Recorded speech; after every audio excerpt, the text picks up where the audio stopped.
good.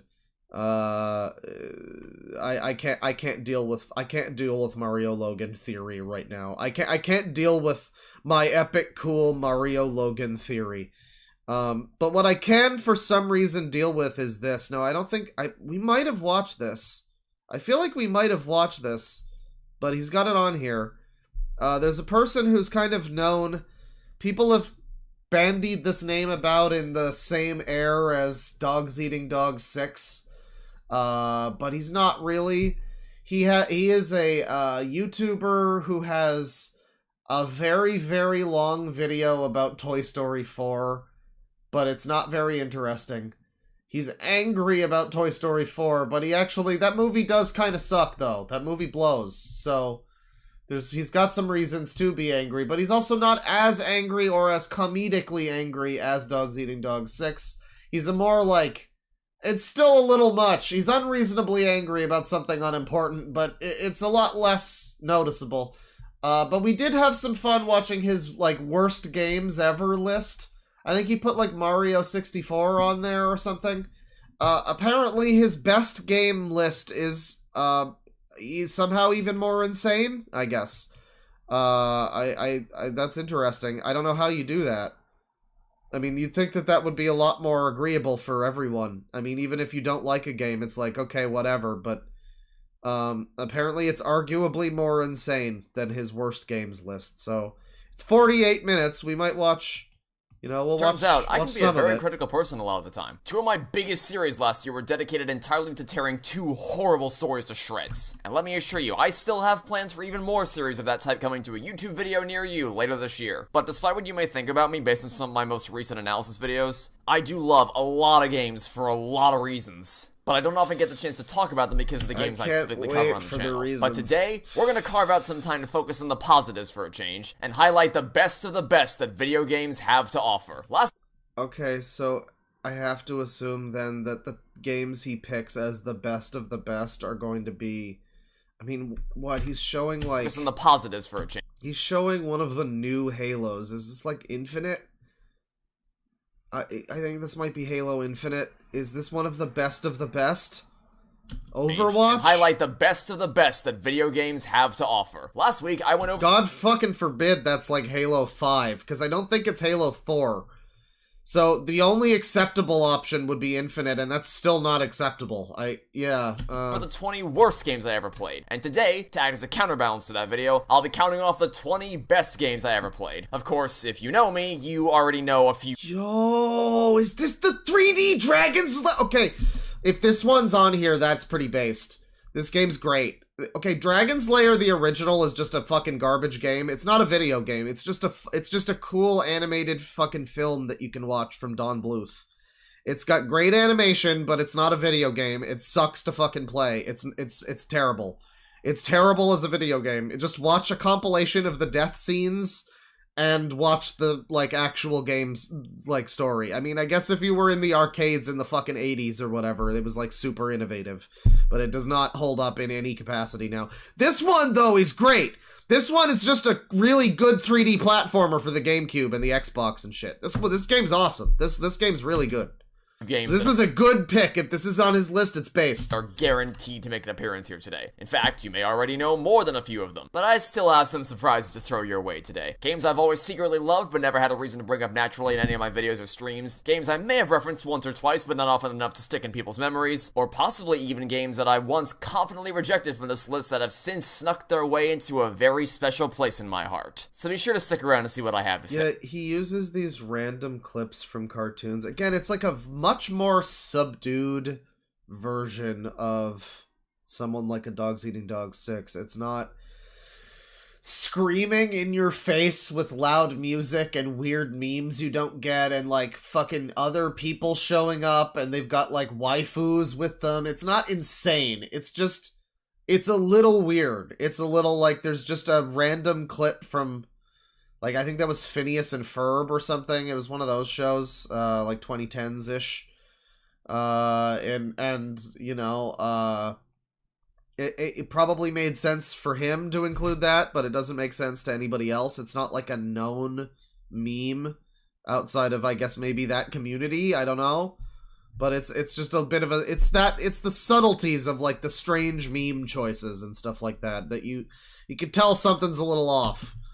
Just like with my top 20 worst video, I am restricting myself to only talking about one game per series, and I won't be using things like the Master Chief Collection or Phoenix Wright Ace Attorney Trilogy to circumvent that rule. I have to commit to- all of my modern videos still have Seinfeld GIFs. My streams would have Seinfeld GIFs if I could figure out a way to incorporate them, and they would be as low resolution and shit quality as possible. But people have seen Seinfeld, and Seinfeld GIFs that I use are usually related in some way. I don't know. I mean, usually they're visually related. It's clear, or they're just funny to look at in some fashion. Like it's Kramer doing a fucking weird thing. You know, so I don't know. Maybe I'm supposed to laugh when I see like this random clip of top 20 worst video. I am restricting myself to only talking about one game per series, and like, I won't be. Well, whatever. It was like a clip from Phineas and Ferb or something. It was just like a guy on stage. He wasn't like doing anything really funny or anything. You know, it would be one thing if he was using, like, clips that were particularly funny, but no, it just seemed like a very mundane, random shot from that show. That's the thing. Using things like the Master Chief Collection or Phoenix Wright. If I use, like, a gif of just, like, Jerry and George talking, and it had nothing but just, like, them speaking, and you couldn't hear it because it's a gif, like, that would be weird. That would be kind of like that. I don't know. Attorney Trilogy to circumvent that rule. I have to commit to one specific individual title. Though before I get to the main attraction, I first want to go over a few honorable mentions that I didn't have the heart to leave out of this video entirely. Alright. Okay, you know, people like Beat Saber. It's a cool game. Probably the simplest. Okay, he likes Beat Saber. That's fine. That's fine. I hear the music. That's custom great. songs. Awesome, dude. You know, that does sound great. I never got any good custom songs for Beat Saber when I tried it. It seemed like it was all just EDM stuff. I couldn't find Dragon Force. But, you know, he likes Beat Saber. That's great. He likes the... What is this? Look, it's not some groundbreaking racing game, but it's still pretty fun to play. It's kind of a middle ground between... Oh, it's the Cars game. Alright. Between a go-kart racer and a... I've heard that it's alright. More realistic one like Forza. It's got more grounded controls than Mario Kart, but without the hyper-realism and required braking precision of Forza. You can either follow the main story or just drive... The Cars Pixar video game is the middle ground between Mario Kart and Forza. Around the overworld and explore Radiator Springs, Ornament Valley, and Tailpin Pass to your heart's content. I spent so much time as a kid literally just driving around and enjoying... The video just freezes awkwardly for like 4 seconds. I don't know. The sites during the day, evening, and nighttime. I guess it's just it's just on pictures now. It like went from video footage and then just stopped, and now it's like doing a slideshow. There's fun little mini games along the way, small-scale road races, and grandiose Piston Cup races. Is it incredible? Piston Cup races? No, but there's a lot of fun to be had here, and I still revisit it from time to time. And apparently you guys really...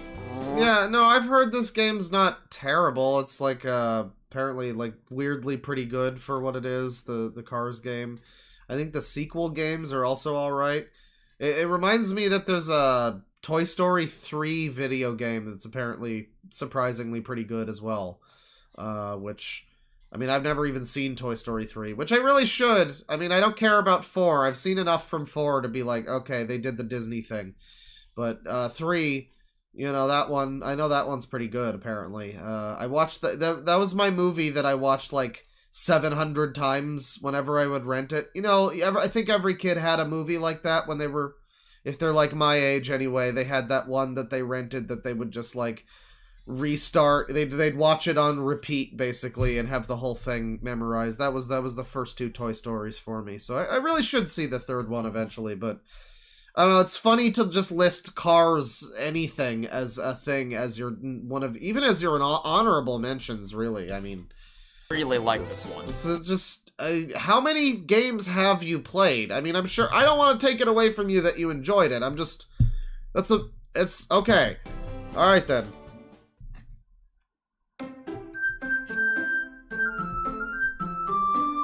Seen the Kid Icarus Disney game videos.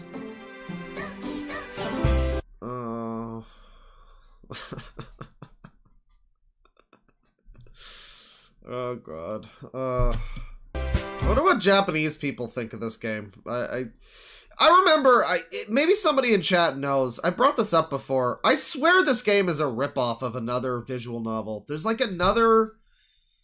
I think it's like, I think it might be like Umineko When They Cry or something. It's like another visual novel where like a character becomes self-aware and starts killing the other characters and stuff.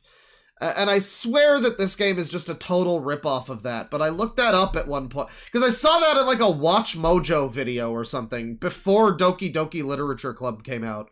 And I'm like, and then I remember hearing the plot of this game and being like, wait a second, they just stole this from something. What the fuck was that? There's a lot of those VN. Oh, so this is just a common trope then. It's not Umineko, alright. Sayori, Monica, yeah, that's the names of them. Danganronpa? No, it's not that one. It's a ripoff of Doki Doki Panic. Right, that's true. Yandere Simulate? No. I mean, maybe it's, I guess, yeah, I mean, I guess it's a popular trend, I guess. Alright, well, you know, I don't know, it makes me wonder why you can't just play those games. I think I would rather play those games. I would rather play whichever one was the one that, like, made, that popularized and into that trend, you know, the good one that first did that trend. I think I would play that rather than this, but everyone likes this one, you know. A work of pure genius from beginning to end for reasons that I can't say because of spoilers. Granted, I don't think there's anyone watching this that doesn't know what the game's all about, but even if there's just a 1% chance I'm wrong, I don't want to risk ruining it for anybody. Endearing characters, a beautiful don't worry, I already did. Art style, and wonderfully catchy tunes all pull you. He named himself Trevor in the game. Trevor-sama! Oh, don't do that. Come on. Make up a fakey Japanese name for your fucking character. Come on. Don't call yourself Trevor. Trevor, why would you do that, Trevor? It's not like you just made up the name Trevor. We all know your name is Trevor now, dude. Nobody would call themselves Trevor in Doki Doki Literature Panic if they weren't fucking named Trevor, dude. Long during the ride until things start going horribly awry. Take my word for it. You don't want to miss this one if you somehow have avoided it for almost 5 years. Just don't Trevor-kun play the plus version. There's a lot of cool bonus stuff for fans of the game, like side stories, additional artwork, and a music player, along with brand new tracks, but the manner in which this version of the game presents itself can very easily ruin the experience if you get everybody knows what happens in the fucking game now. Just a little bit curious on the main menu. These fucking these pieces of media that are entirely based around their fucking twist. It's like, oh my god, guess what? If that's the only thing that makes The Sixth Sense worth watching is the fucking I see dead people twist, then that movie probably just sucks a lot of ass. But I've heard that it's good if you watch it and you know the twist and you see the way that they build up to that. If the fucking twist is the only thing that I'm supposed to buy into, I don't know. It might be a pile of shit. I don't know. I can't speak to this one. Deductive reasoning. So take my word for it. Play the free version on Steam, and then if you like, how to spell Trevor in DLC or in DLC Japanese? That would be like, I mean, no, my katakana is pretty bad. I mean, it would be Toreboru. It would be because they don't have a V. I mean, you could do like a B sound, or you could do like a V kind of thing with like a U and an I. You could kind of do that. So it would be like Toreboru. It would be great. It would fit in really well, you know. Buy the plus version afterwards to experience the bonus. Yeah, someone's got it there. Someone's got it.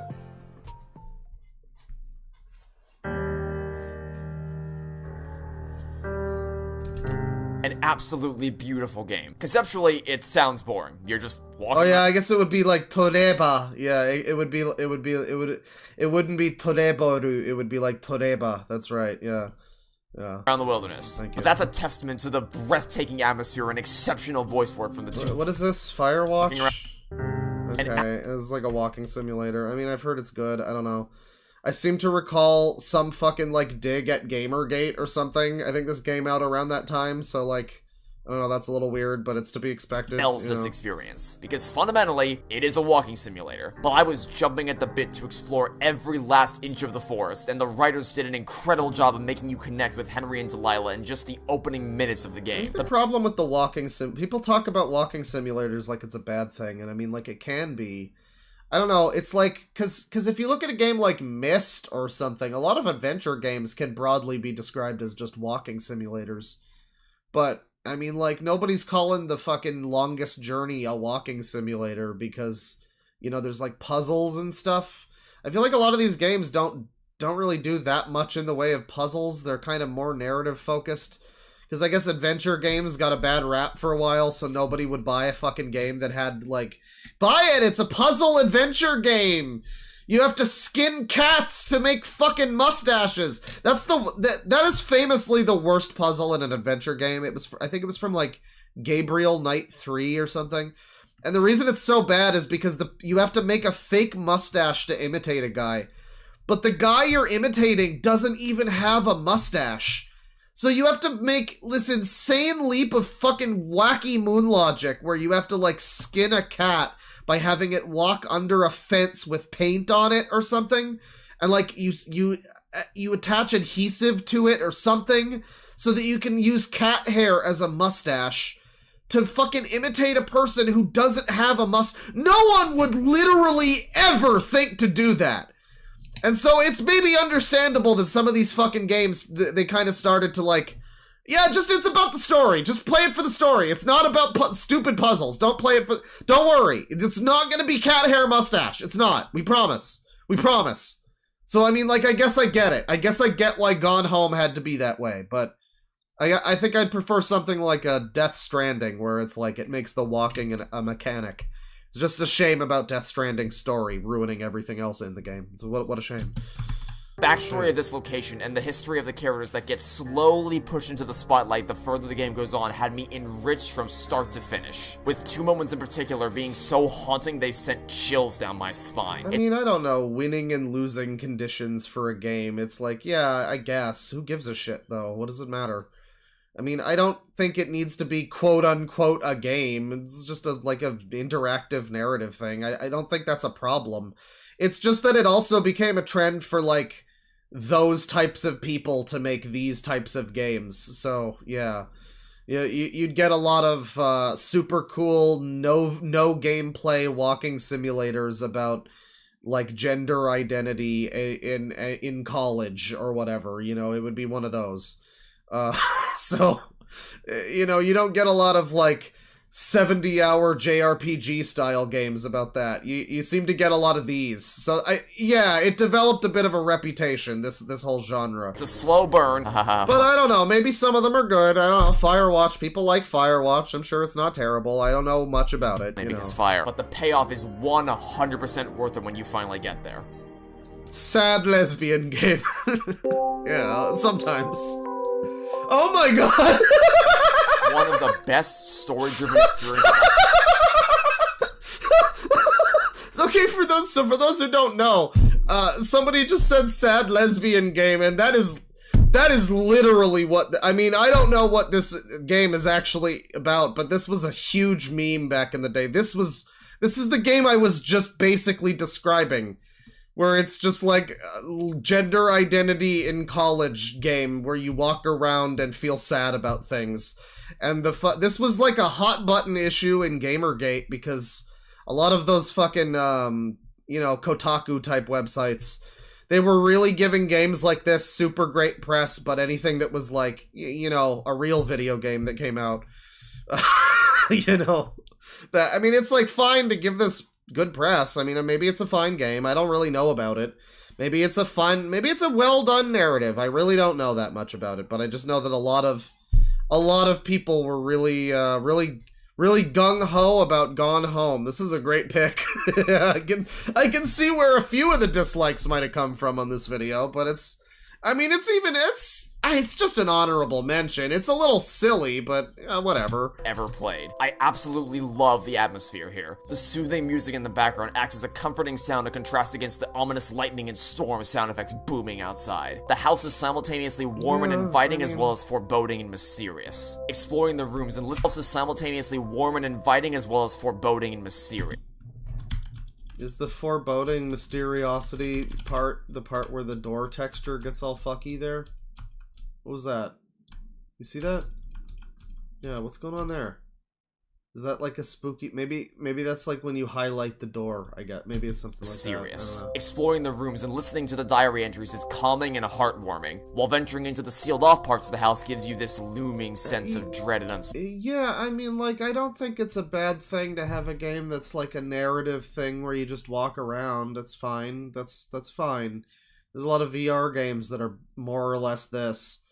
You know, it's just that it is funny that this became a genre in a very specific, you know, because a lot of people that make, like, quote-unquote indie games, they also, you know, it's all connected with this, like, they want to tell stories, but they don't really like games a lot of the time, and they have, like, a derision toward gamers in general, so they make these kinds of, like, weird games that just don't have any gameplay, and you just kind of walk around, and they aren't really fun, and they're not really supposed to be fun. And it's like this whole fucking artistic fucking thing where it's like, oh, but games can make you feel all sorts of things, man. And like, I get it, but you know, you could have made it fun also. Just like, all I'm saying, like, have the game, have a pinball machine, right? Just have a pinball machine in like your sister's room. Great. Bing, bang, boom. You got a bit of gameplay. There you go. Every now and then you get a little bored, you play a little bit of pinball. Who doesn't love pinball? Pinball is non-political, you know? Everybody loves pinball. Certainty. That's what I'm saying. It's so hard for me to articulate what it is about. Oh yeah, they're making a new Yick too. Speaking of hipster games for retards, they're making a new Yick. I don't know if it's like a DLC or if it's a full sequel, but man, I kind of wish it wasn't being made purely for like stream bait and people making fun of it. You know, because everybody hated the first Yick, but I kind of want to be part of that zeitgeist. I'm not even gonna lie. I mean, I think I'm willing to give him the attention and play Yick too. Yick next. Setting that works so well, but it's magnificent. And the game gives you the freedom to yicking out. I'm yicking out. We're yicking out. Yicking out. Yicking out. Yicking out. We're yicking out. It's great. Everybody's yicking out. It's gonna be awesome.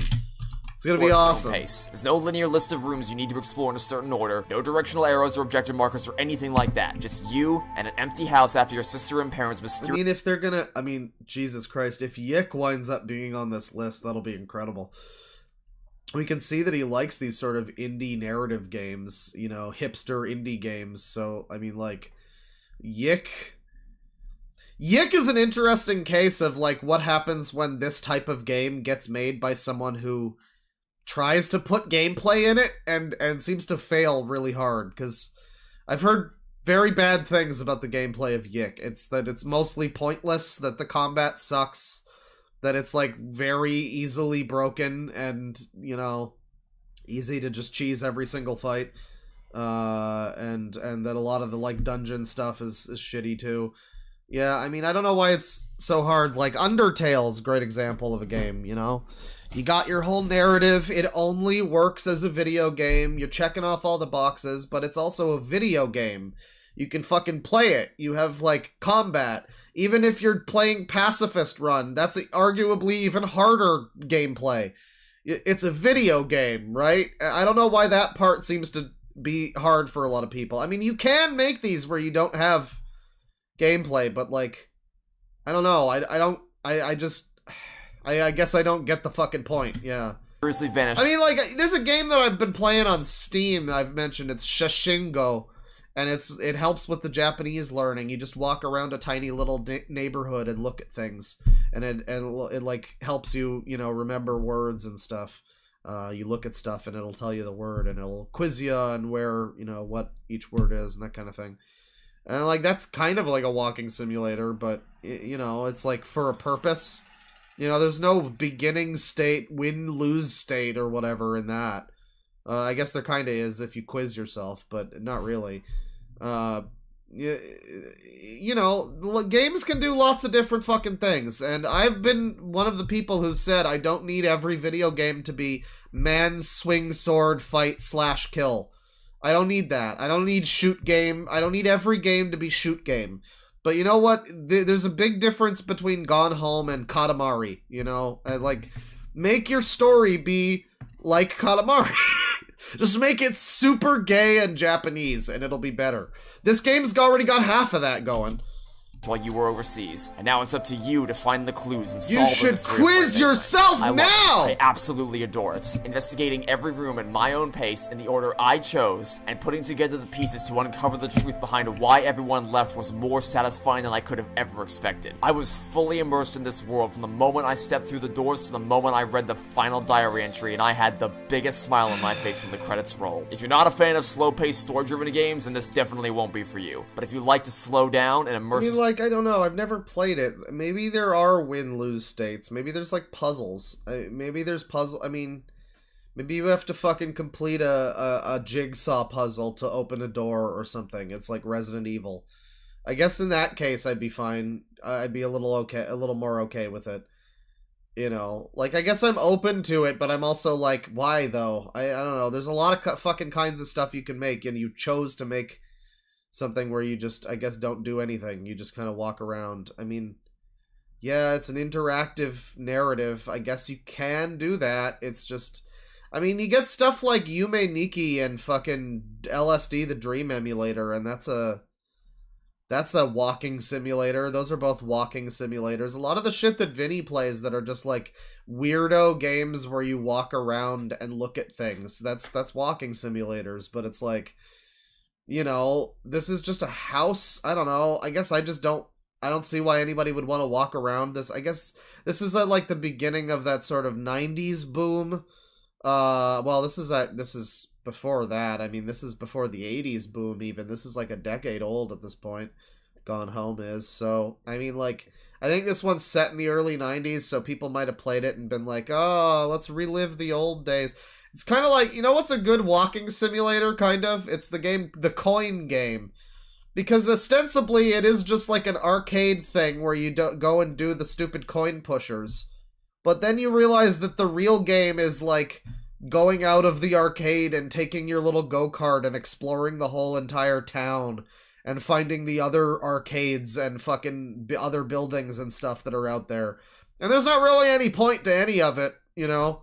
But you just do it. That's a great walking simulator. And that's one, too, that's, like, weird and spooky throughout for some reason. And they need to make it, like, a real narrative. You know? They need to make it, like, a real thing where it's secretly, it's, like, a whole... There's, like, a cult. It's evil. I don't know. I don't know what's going on in this game. I just know that it's gay! Into a deep, enriching narrative with beautifully compelling atmosphere, endearing characters, and a total lack of linearity in its design. My summer car, right up your alley.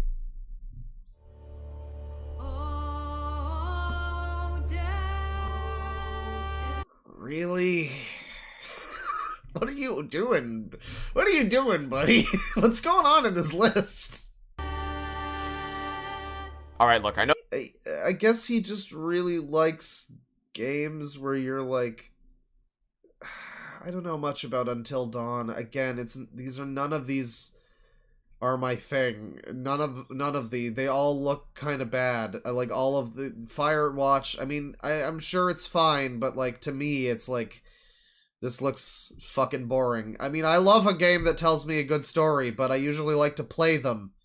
You know, like a Persona or something, or even just a Red Dead 2.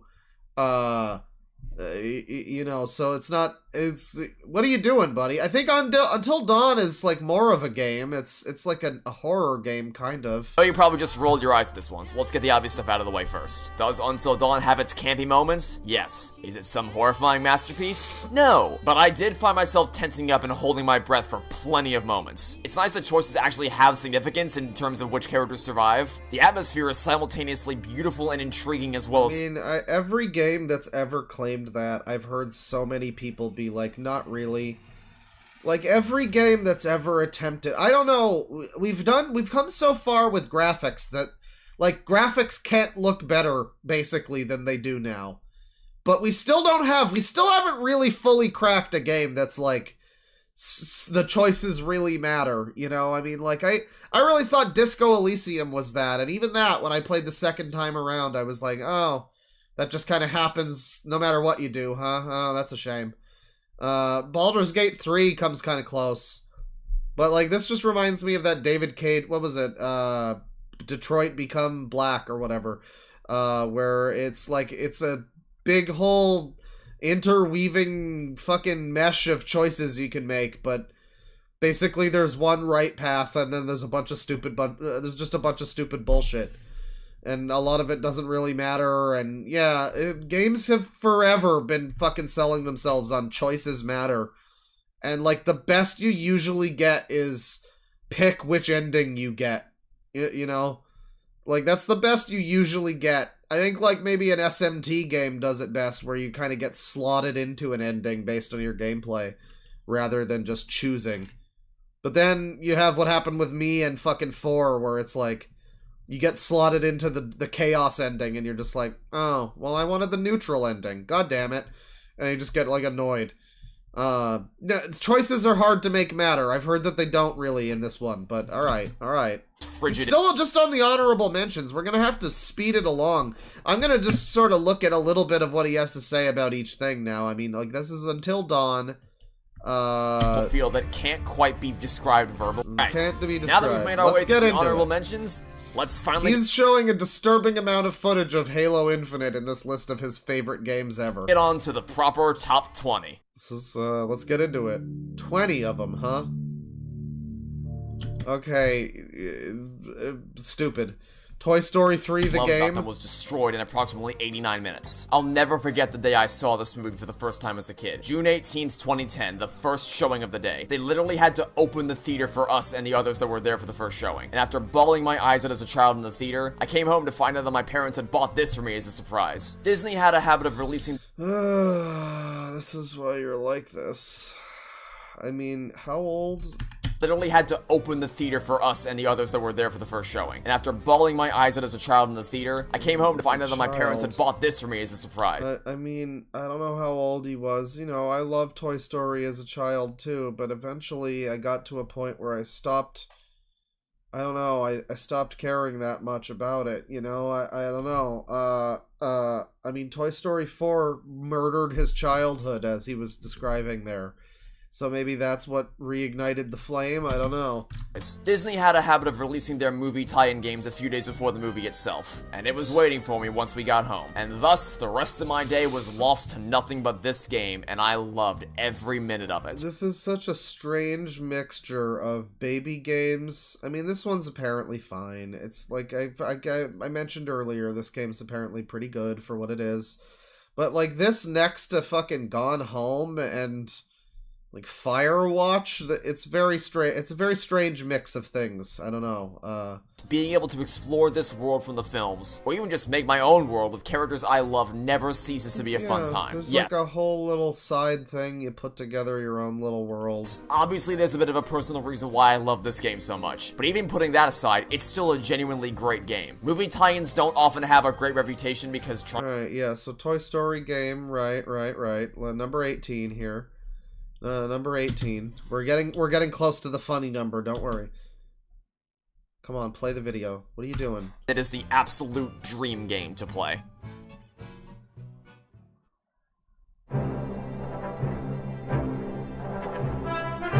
Man, how many fucking video games have you played? It's not even, it's one where it's like, this is like a solid 6 out of 10. All these Lego games are kind of the same. They're all pretty good. They're all fine. Really? Best ever. I mean, number 18 favorite game. Alright. Remember when Lego games were good? Yeah, I remember. And oh, how I long for the days when these games were even half as good as Lego Indiana Jones. People really like that new one. He really is just one of these people who, I mean, this is the nostalgia blind person who just, this user is the nostalgia blind user. They just see all of the things. I mean, when you talk about someone who's like blind to the, you know, the new thing that comes out, oh, it has to be shit. My thing was better. My childhood, great. It was better. You know, like the people that are really, really mad about the FF7 game, and it's like, I don't know, man. FF7 original, you're in and out of fucking calm in like 5 minutes or less, you know? Like, there are towns in the original FF7 that are just they're basically pit stops for items and gear, and you never return to them. And it's like, you know what? I feel like there could maybe have been some upgrade done, and they did upgrade some of those towns. So now there's story relevance to them a little bit more, and there's things that happen there, and there's like, you know, side quests and shit. Are they all great? Not really, but like, you know, there's things you can do to improve upon stuff that's great. And you know, so there's a lot of people you see that are, you know, blinded to nostalgia, and this seems to be that type of person to an extent. I mean, like, I don't know. You know, I don't know much about the Lego Star Wars fucking Skywalker game. That was the last one. That's the one he says is terrible. He's complaining about here. A lot of people liked it. Apparently, it's not as complicated as the Lego Baby game from 2003 or whatever. But I mean, I guess that's a problem. That does sound like a problem if it's easier than the baby game, than the original baby game. I guess that is a problem, but I don't know. I don't know, man. I mean, it's a Lego game. There's a lot of other video games. Why don't you play one of those? I guess. But Lego Indiana Jones, this is the big one. A game that serves as an eternal reminder of a simpler time. A time when there wasn't an overemphasis on making things intensely cinematic to railroad you down a linear path. A time when they weren't trying to cram every type of gameplay under the sun they possibly could into a single game. A time when the scope wasn't blown way out of proportion under the false pretense that bigger means better, and this is the problems with the new one, I guess. Alright, well, I mean, bro, all of these games are the same. Like, I'm gonna be real, I've tried to play all of these Lego games that are relevant to me, and even the ones that aren't really, like, I've tried to play all of the Star Wars ones, they're all, you know, fine. I've tried to play the Indiana Jones one, it's fine. Basically all of the Lego, like, superhero ones, they're all the same. They're all the same. I think my favorite one was the Harry Potter game, and that one's got the lowest reviews. No one liked that one. I don't know what it was. I think I liked that one a little bit more for some reason. It had the Goblin Fellows, which everyone finds problematic now, toward the beginning. I remember that. But yeah. I mean, they're all the same. So it's like him complaining, oh, they finally fucking made this series not just be like 400 of the same game with different characters in it. You know, slightly different skins of the same characters. I can't find it in me to care that much. I don't know. You have fucking 100 of these. Just play those. It's fine. Time when they had significantly more faith in your intelligence. There's no condescending dialogue explaining to you how to solve puzzles, no deliberate camera angles showing you where to go unless a boss spawns in, no artificial restrictions on where you can go, nothing. Just a casual, fun game where you can run around iconic Indiana Jones environments, bashing everything in sight, solving engaging puzzles to get through the main game, and find all engaging puzzles, dude, it is a Lego game. I don't know if those puzzles are going to be super engaging for everyone, man. All the hidden artifact pieces and puzzles, and watch out. I hate these Lego games too, because I'm like fucking, I don't know, I have like ADD or something, and it's the same thing with Ratchet and Clank. It's these games where you fucking hit any object, and they explode into like 500 million fucking pieces that you can pick up. And it just makes me have to hit everything in the level. And I lose interest really quickly. It's not really the game's fault, but man, just every level. Oh, and then they tell you like, oh, you got to get your fucking true Jedi rank. Hit more things to get more fucking studs. It's like, man, I don't know. I guess if you're 6 and you just want to bash stuff, then that's great, but eventually I'm like, man, I know it's mostly my fault, but they incentivize it, and it's like, you get unlockables if you get more fucking studs, so what am I gonna do? I want the unlockables, goddammit. Fucking hell. A lighthearted take on the main beats of the trilogy's story without omitting major noteworthy events or losing the impactful tone of important scenes. You got that, Lego Indiana Jones 2? What more is there to say? We've all played Lego games before. We all know the simple joy these games provide, whether you're familiar with the IP in question or not. It's so funny to imagine Lego games involving, like, Nazis. Like, the things that are in Indiana Jones, Just like, buy your Lego Stormtrooper today! Not the Star Wars kind. And, you know, comes with free gas like, I don't know, you know, there's the scene where he, like, doesn't he, like, punch a guy into a fucking helicopter blade? No, it's like an engine of a plane. They're fighting, he fights the big bald guy, and, like, that guy gets fucking mulched in a plane. So, like, for kids, you know, Lego, it's great. It's very funny they made that into a Lego game.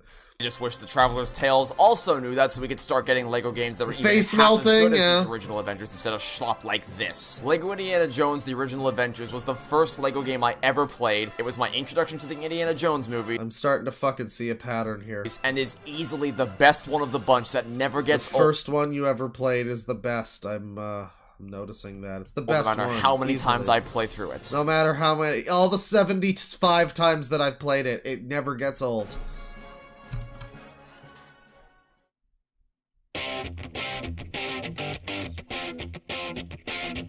Okay, you're fucking with me.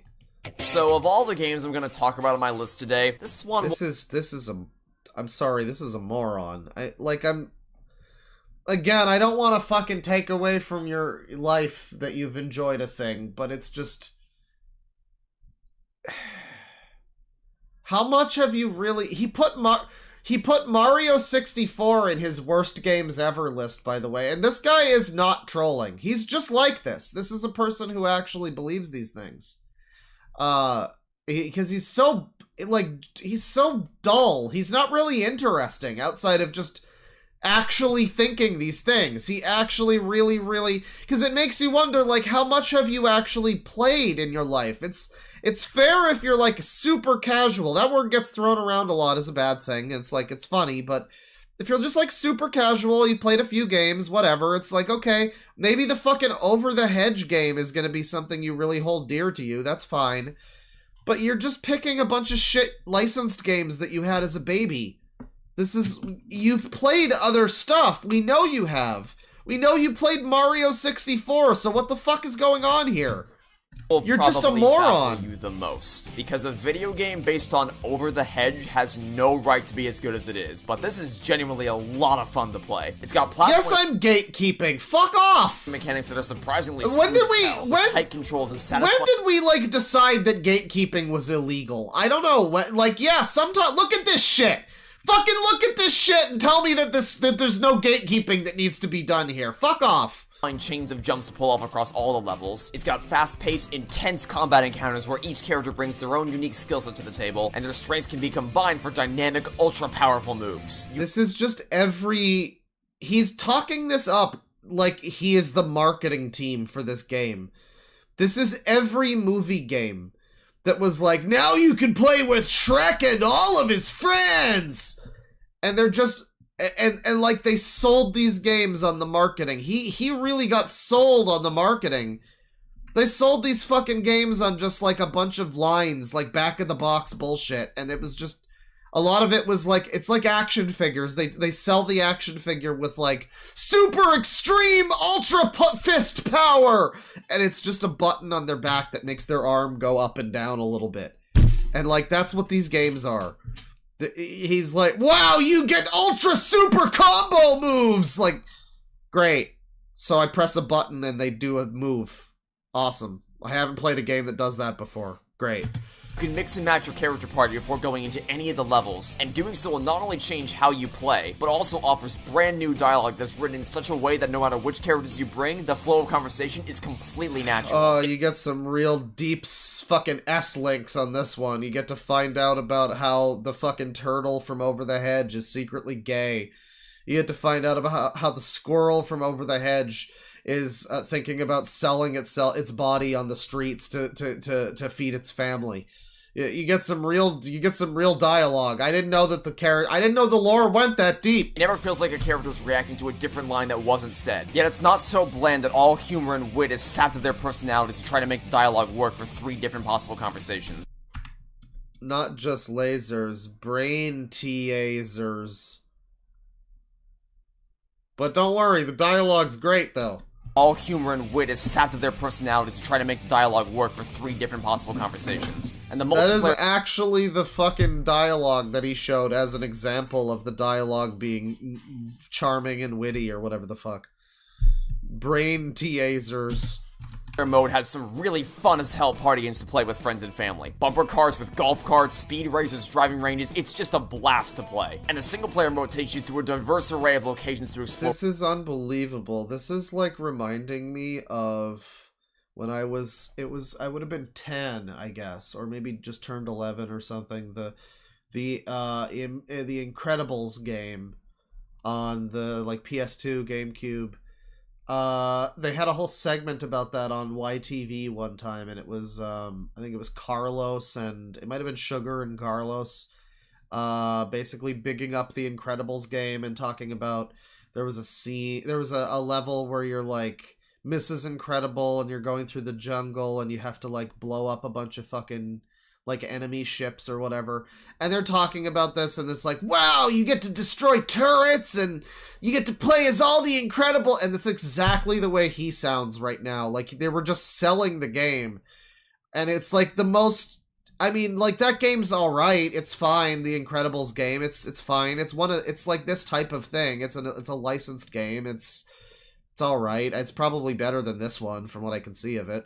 I mean, but then I grew up with it, so that's just me saying that, but it's fine, you know, but like, it doesn't have any substantial fucking features that other video games have never done before, and so all this kind of thing where it's like, you get to do the turrets and everything, and like, oh wow, there's like boss fights in this game. Amazing. I can see why it made your number 17 best of all time. I can see that. Where each heist has its own set of cool mechanics and objectives to complete. And even the plot's pretty decent. Of course, it's nowhere near as good as the movie itself. If you're looking for a gripping, emotional, and hilarious adventure on par with the story of the film, you most decidedly will not find that here. But it still puts forth a high-stakes scenario that gets you invested and serves as an alright follow-up to the story from the film. And the humor is most certainly not lacking. Look, I know this seems like a strange— Most certainly.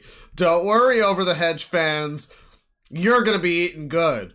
Pick, especially considering some screenshots of character models that tend to circulate around the internet. But Over the Hedge is genuinely a lot of fun to play, especially with a buddy. And I'm sure it's fine. Oh, with a buddy. Oh, he had like friends to play that. Of course. I fucking hate these multiplayer. The entire Borderlands series literally only exists because people have fucking conned themselves into thinking that hanging out with their friends equals a fucking good video game. We've got like 3 of these and spin-offs and a whole shit-ass movie that's coming out. Because every person who's ever liked Borderlands just goes, oh, it's really fun with friends. Yeah, so's fucking getting tortured. It's a lot better to be tortured with friends than alone. Yeah, it's real fun with fucking a buddy. I'm sure it is. Because you're having a fucking good time with your friend. It's called being social. I highly recommend it, even if you've never seen the movie. So, I'm gonna be blunt with this one by saying that you are not going to believe me when I tell you what game has earned— Fucker, let me explain something to you. You say that Mario 64 is one of the worst things ever, and you have put the Over the Hedge game at number 17. No, I do believe anything you tell me. Go for it. Is it going to be a porn game? Is it going to be adventure for the Atari? Is it going to be fucking tennis for 2? Is it going to be Lara Croft anal gape adventures? What are we talking about here? Spot number 16. You're going to think I'm trying— My possibilities there range from porn game to adventure game to porn adventure game. you. Or you might think I've suffered from an unfortunate cranial accident recently. But I promise you, I am not trying to pull one over on you when I say— Persona 5? What, I don't understand. I guess I am. I actually am. I am surprised, actually, come to think of it. Because you never see it coming. I would have never seen a good game coming on this list. This is, in fact, the first one. Because what has it been? It's been like a bunch of hate. Well, okay, Beat Saber. Beat Saber's also on here. So it's this and Beat Saber. And then it's been a bunch of like licensed games that maybe are okay, and Doki Doki Literature Club that's, you know, maybe fine, I guess. And a bunch of like walking sims and some fucking other trash, and now he's got like a real video game. I don't understand. You're right, I don't believe you. No, actually, he's genuinely right. I thought it would be impossible to surprise me. But now, because I'm thinking, like, yeah, I used the example of, like, Persona when I was talking about, like, hey, I get wanting a cool story in your game. I'm not gonna play a fucking walking simulator where, you know, you just walk around and do nothing and and experience the story. I would rather play through like a 100-hour JRPG that has a good story or something. And here we are, I guess. Alright. That Persona 5 Royal is now one of my favorite games of all time. Maybe he put it on his worst list or something? Maybe he came around to it. Alright, here's some more unneeded Phineas and Ferb. Hey, didn't you say that? Look, it's not one of my favorite games of all time. It's definitely not cracking my top 10. Probably even my top 20 games of all time. Yeah, I know what I said. You want to know what else I said? As of the time I'm recording this, I went to the theater to go see Toy Story 4 3 days ago. The movie itself is not that bad, right? It's, as a movie, like, plot-wise... Great, It's fairly airtight. Yeah, the terrible opinions, right. Well, glad that you've been able to redeem yourself with this one. The first declarative statement of quality a person says about a piece... Suits? He's got random fucking... Okay, cartoons. This is, you know, if you're playing user bingo, out of place adult interest. This is like a boring fucking show about, like, legal people or something, but everybody likes it because it's got that royal cunt in it. And I guess it's got some, like, sexy men or whatever, so it's, you know, the women like it. This show sucks. And why is this here? I get Phineas and Ferb because you're like a weirdo, but you're gonna hit me with the fucking Ramsay Bolton next, aren't you? What's the next game on the list? It's gonna be like Splatterhouse. It's gonna be like a violent murder game. I guess we already had Until Dawn, so I mean, I guess that's possible. Piece of media is not the only thing they are ever allowed to say about it. The more time you have to think about any given movie, game, etc., the greater the potential for more issues or points of praise to come to fruition. For instance, Toy Story 4 is a movie that gets worse and worse every time you think about it. On the other end, he thinks about it a whole lot. Of the spectrum, I have noticed even more details about Halo Infinite that made me realize it's even more brilliantly written than I thought. How are you... This is a fascinating video because, I mean, ostensibly all he's doing right now, if you really broad strokes it, he's listing that his 16th favorite game of all time is Persona 5 Royal. That's fine. It's a good game. People like it. It's a very popular game. That seems like a game that would make a lot of people's lists. It's probably going to make mine, you know, if I ever made a list like that. But then you really get into what's happening, and you see that he's, for some reason, he's couching this, like, love of Persona 5 in how great Halo Infinite is, writing-wise. You know, the one where you drive around from checkpoint to checkpoint, and, like, NPCs tell you the story or whatever. I don't know, I didn't play much of it, to be fair. I got really bored of the campaign really early on. It was like, oh, these new enemies are terrible, and nothing is interesting, and I'm good, thank you. No thank you. You know, you freed up 100 gigabytes of space real quick. You know, but he really likes it. The story, specifically, the writing. And so in this entry about Persona 5 Royal, he's been talking about Toy Story 4 and Halo fucking 6 or whatever. We're completely and entirely off the subject, and he's somehow managing to be really wrong and stupid in a video that should, it's like this part of the video should be a slam dunk. This whole video should be a slam dunk. All you have to do is just say what your favorite games are. They don't have to be, how hard is that? How hard is that? There's a lot of good ones. You don't have to pick a bunch of wacky, insane shit to the point where you pick one that's normal and I fucking think you're trolling. the first time around, as is the case with Persona 5 Royal. Not because I've suddenly tricked myself into thinking the game was any fun to play post Futaba's Palace. Okumura is nothing but pain and suffering. Well, you know, I'm all agreed on that one. His casino is tedious, Shido's boat even more so. Those are fine. You're also highly spoiling the end of Persona 5 here, but alright. Mementos is a slog, although fighting Josh Cooley is admittedly pretty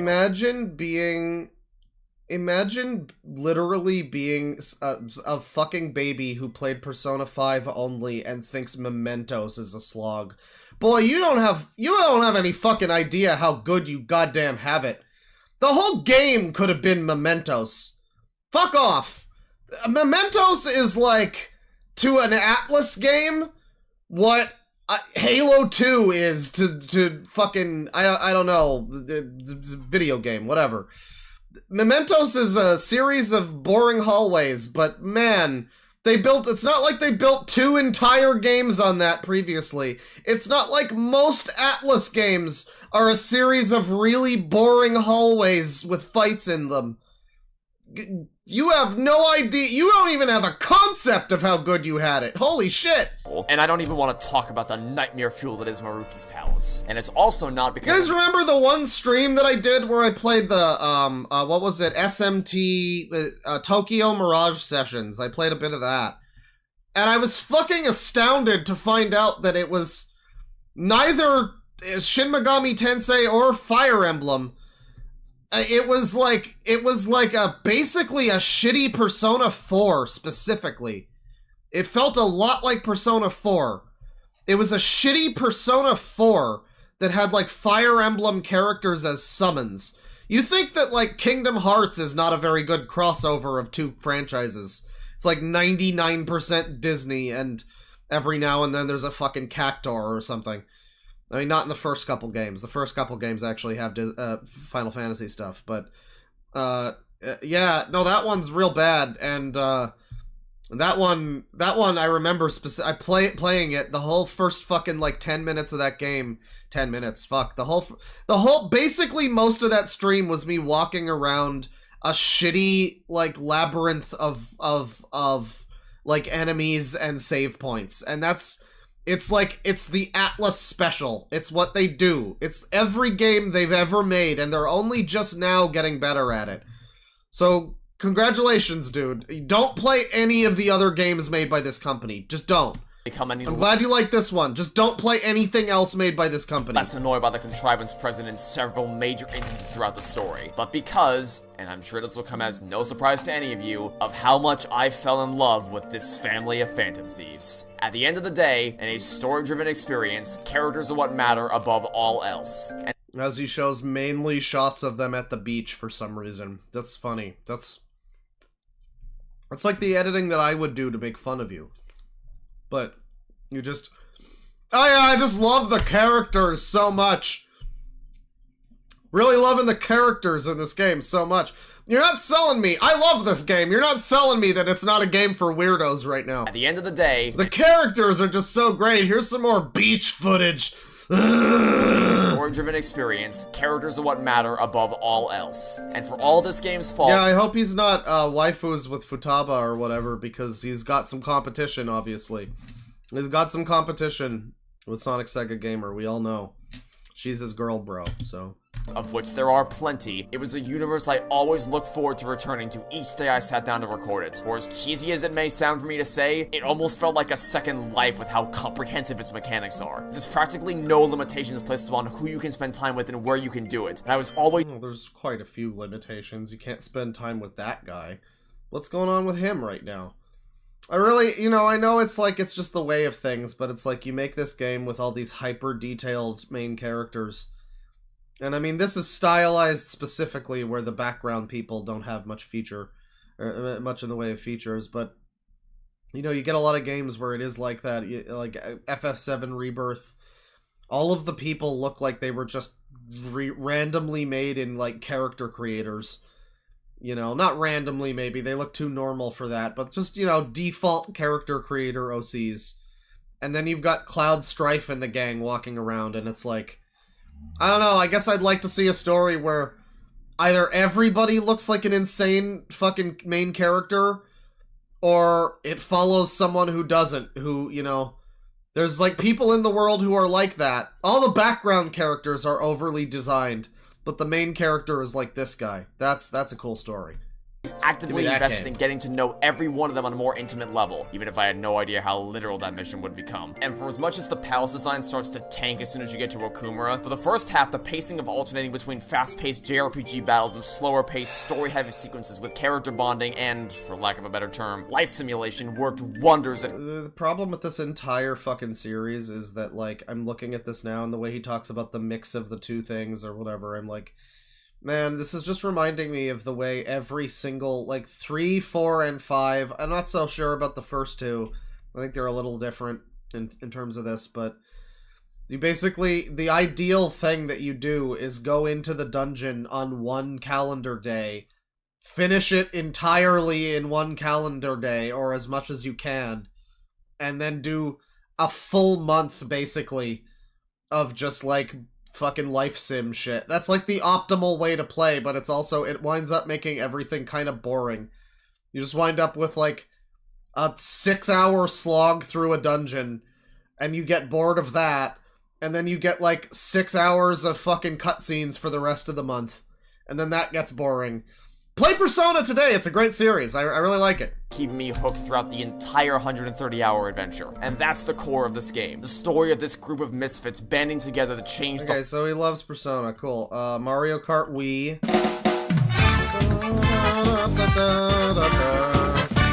Cool, alright. You know, real game, I mean, it's Mayro, but whatever. It's Bing Bing, but that's fine. Wahoo.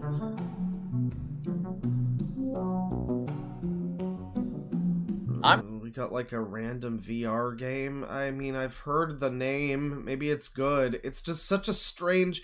These are such... It's like he didn't think about this list very much. It's supposed to be his all-time best list. And, I mean, like, really? It might be something he was playing at the time that he really liked, but all-time favorite ever, number 14. Above the Mario game. I don't know. I don't know what this game is, but... I'm not typically a fan of stealth games. The closest I ever got was playing the Truth and Reconciliation in Halo Combat Evolved. More often than not, I find stealth games to be way too slow-paced and laborious for my liking. But there's something special about the budget cut duology that effortlessly managed to pull me in, and that's probably due to the medium of being a virtual reality game. You feel a lot sneakier and more immersed when you can physically duck below windows to avoid detection and move— I mean, it looks like a cool game. I'm sure it's good. It's just, it doesn't seem like it would be a top 20 of all time type of thing. I mean, it's your list, man, but there's a lot of fucking video games. Vacation Simulator now? What's happening? We got another VR game?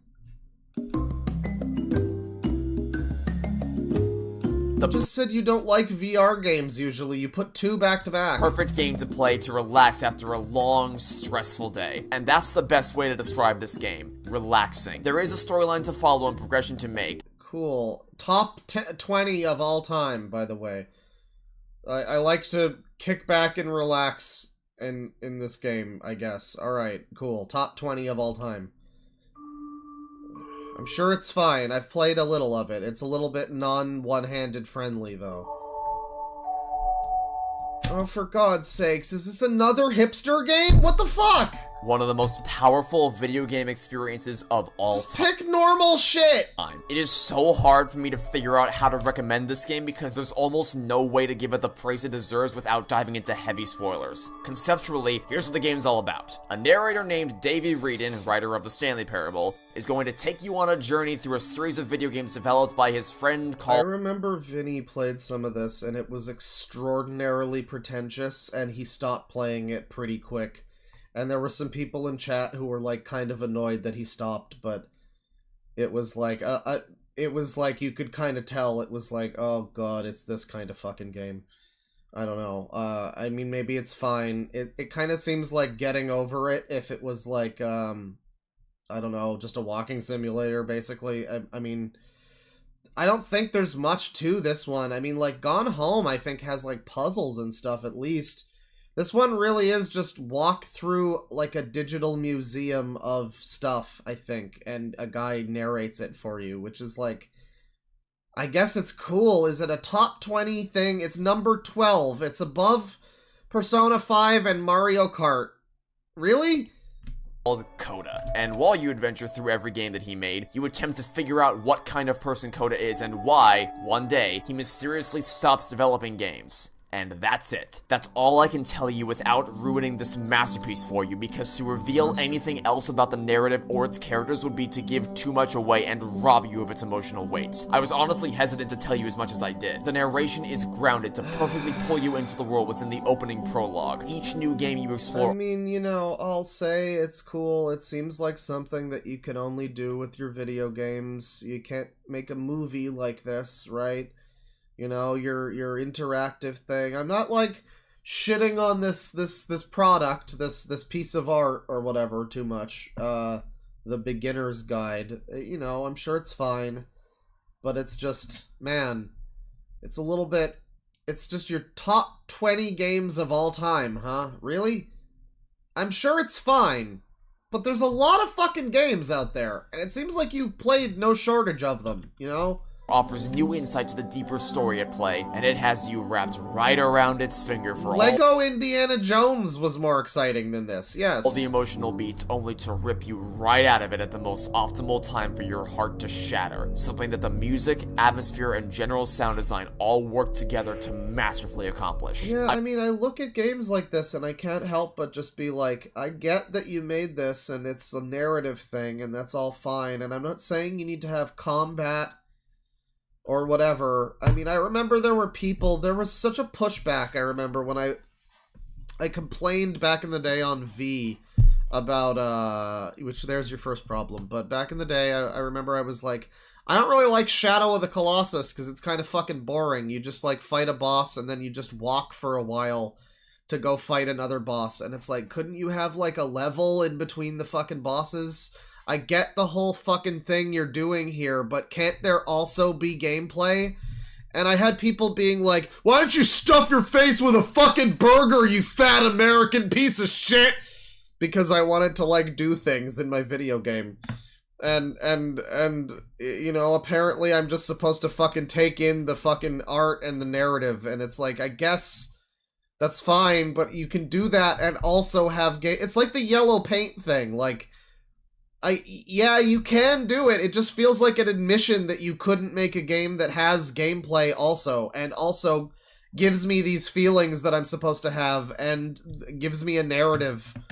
And, like, because it's like, it's not like the best games that do that are, like, super inaccessible to people, right? The best games that do that are balanced in such a way that anybody can fucking play them and get into them, ultimately.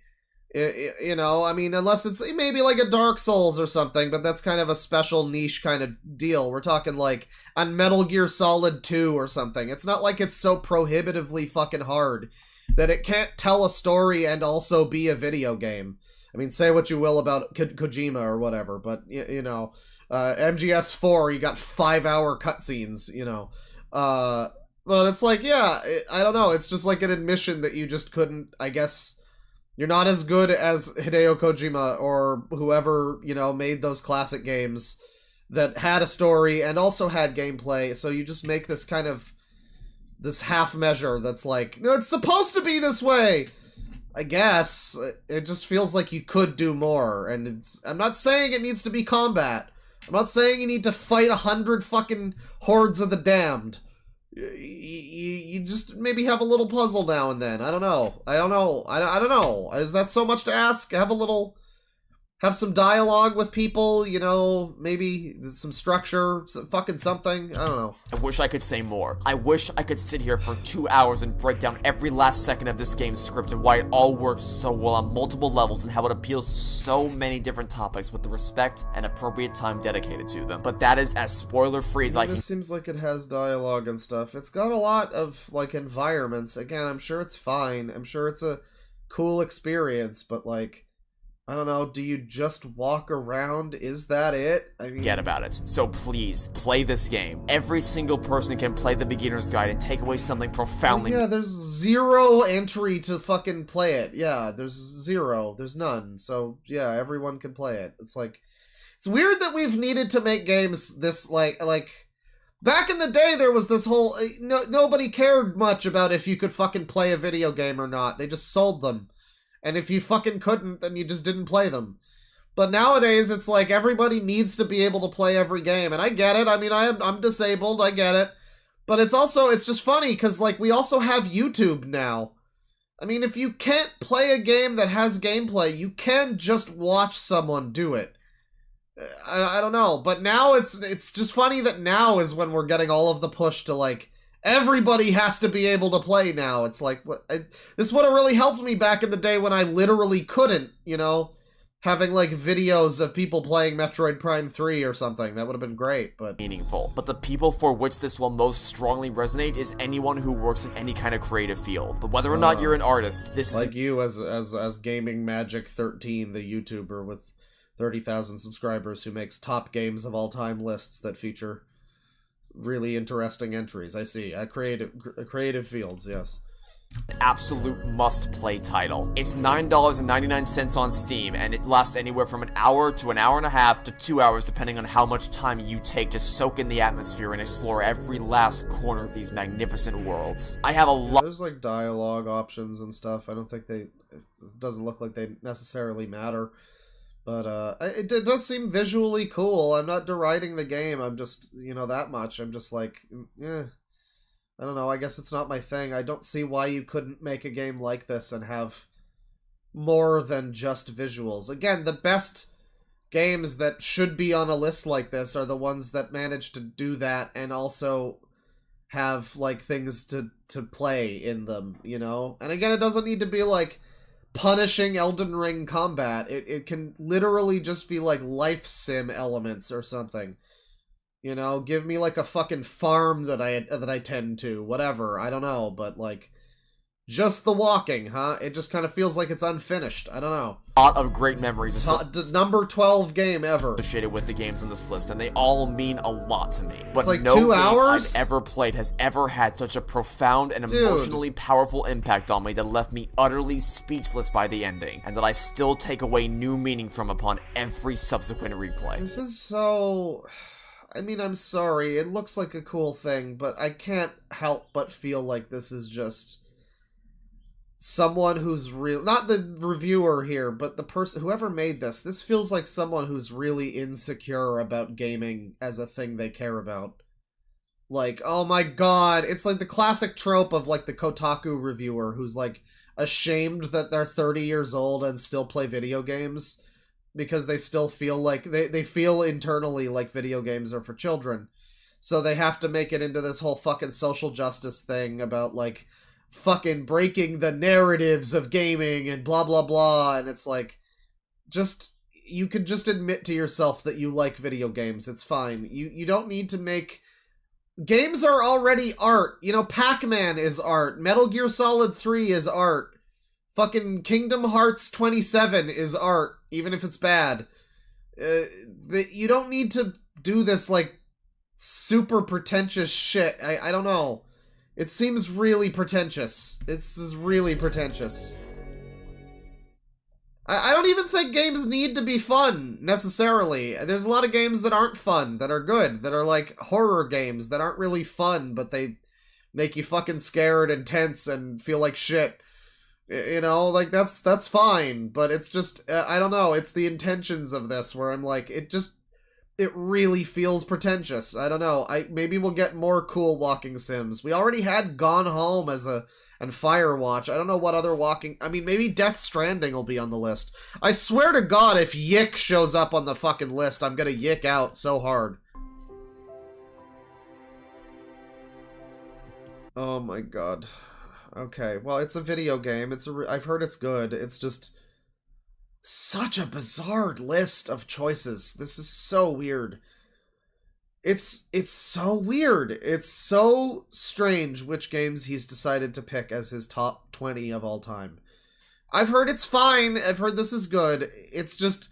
Also, it's funny to me that this is from the company that will not stop fucking making games about brothers and two people together. Every game, they haven't gotten over this as a concept. Every game they make is the same concept.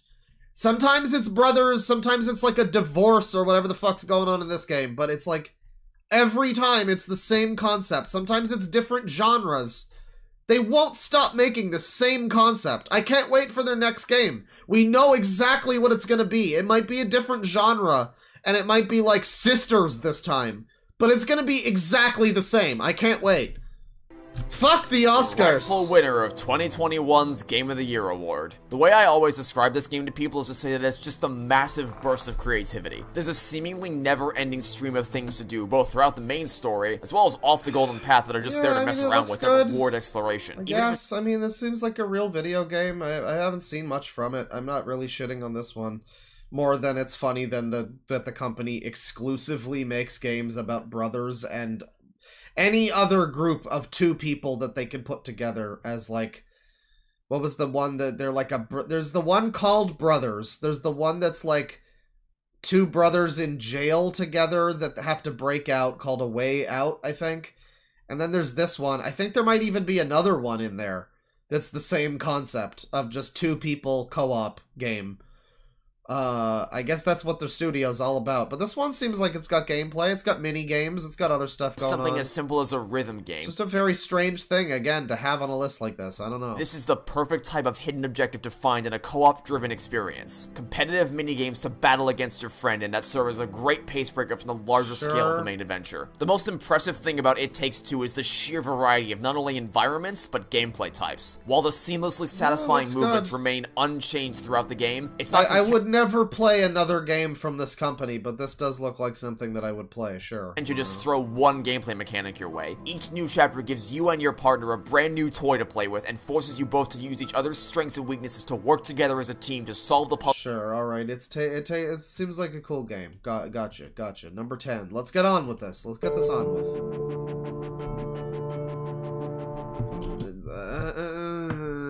It fits in with some of the other things you picked, but alright, cool game, sure, it's fine, Great story, and it goes without saying Portal 2 will be right up your alley. And now that the companion collection's been announced, none of you- Are you also a fan of, fucking Gone Home? Portal's probably right up your alley. You have an excuse anymore.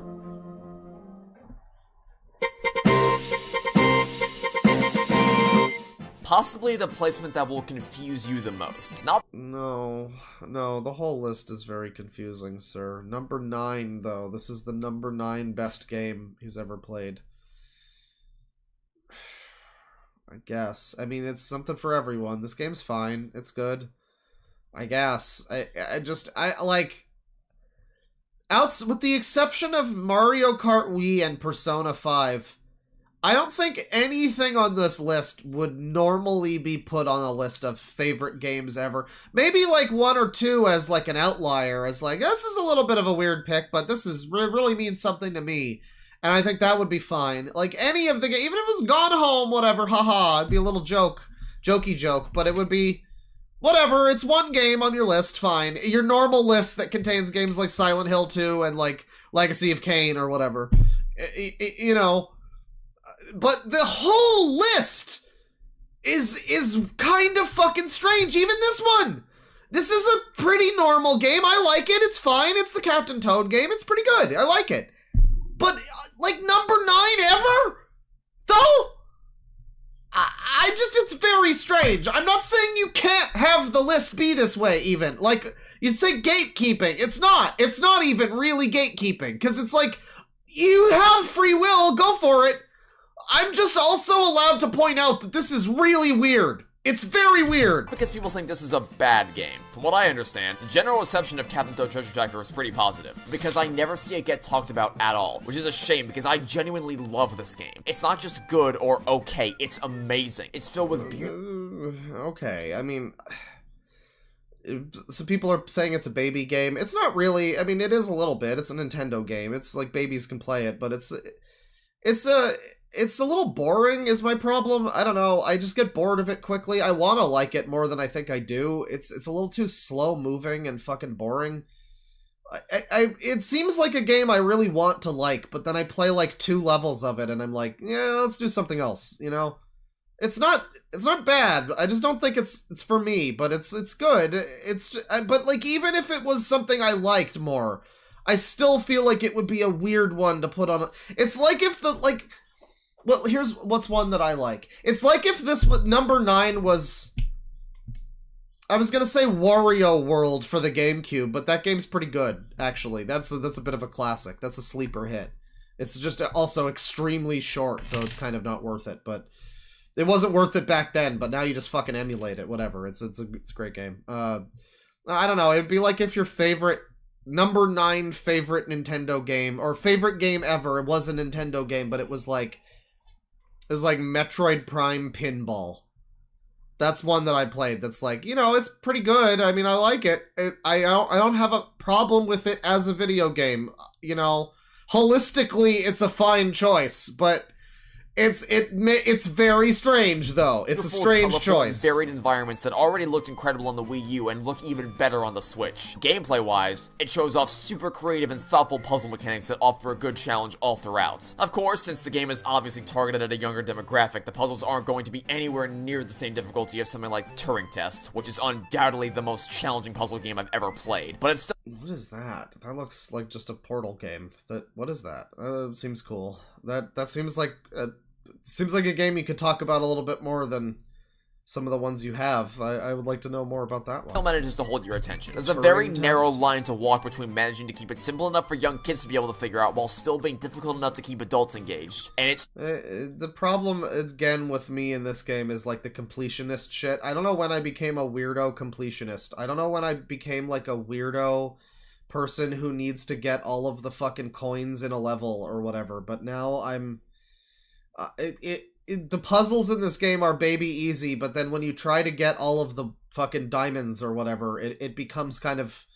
that's when it becomes kind of just tedious more than anything. I think that's my problem with it, is that somewhere along the line I decided I need to have all of these useless objects in this video game. And...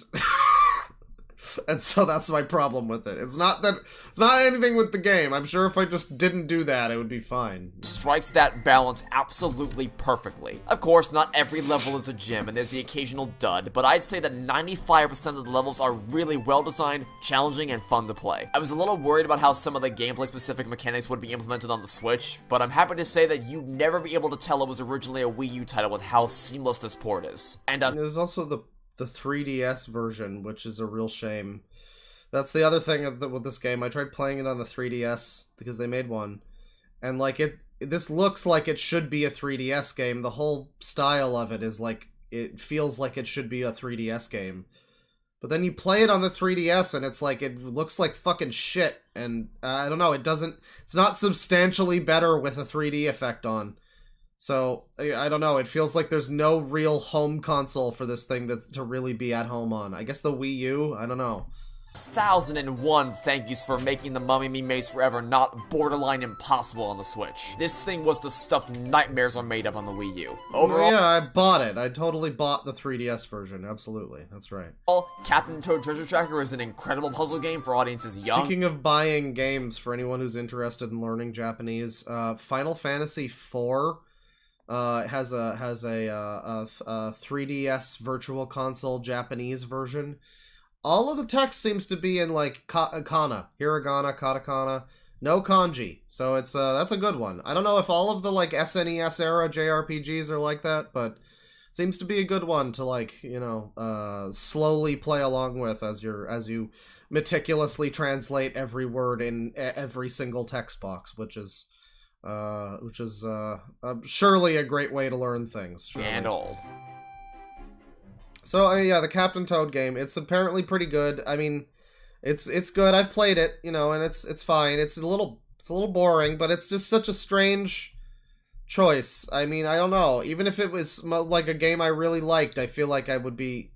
It's a weird one. I mean, of Nintendo games alone, there are so many other ones that could be number 9. What's number 8? Well, yeah, this had to happen. On a list like this... He had Gone Home on there. It wasn't going to be for nothing.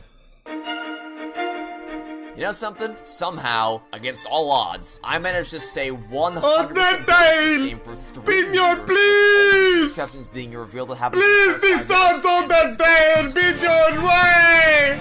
Why do not play the Undertale? Beyond, please! in 2015, I was completely characters and gameplay, and I am so happy. We are so close to Yick #1, people. Yick #1, it's gonna happen. I managed to stay. It's gonna happen until the day I finally sat down to see what all the hype was about, because I was absolutely floored by Undertale. Usually, yeah, Undertale's cool. It's a great game. Why are you showing strikers? With story-driven games, there's at least one character. Very strange random shot of Persona 5 strikers, not original Persona 5, but the sequel, like Muso game.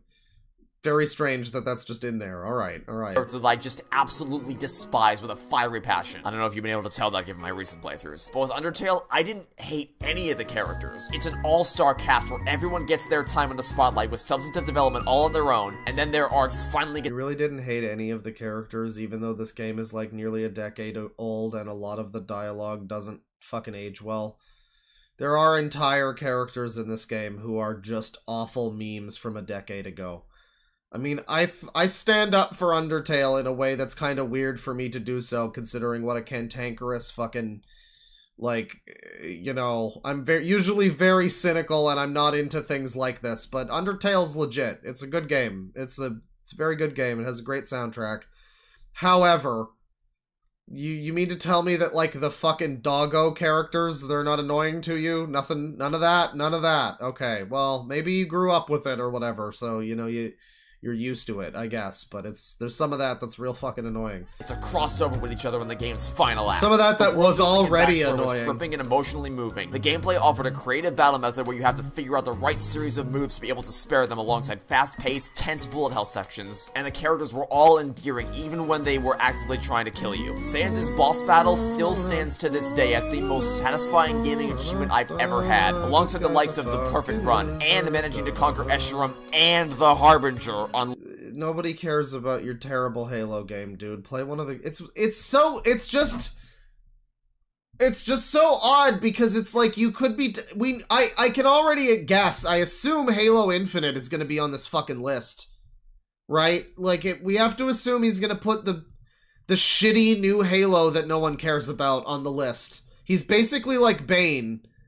It's a new thing with Halo in it, so I have to like it. I'm mandatorily obligated to like it, I guess.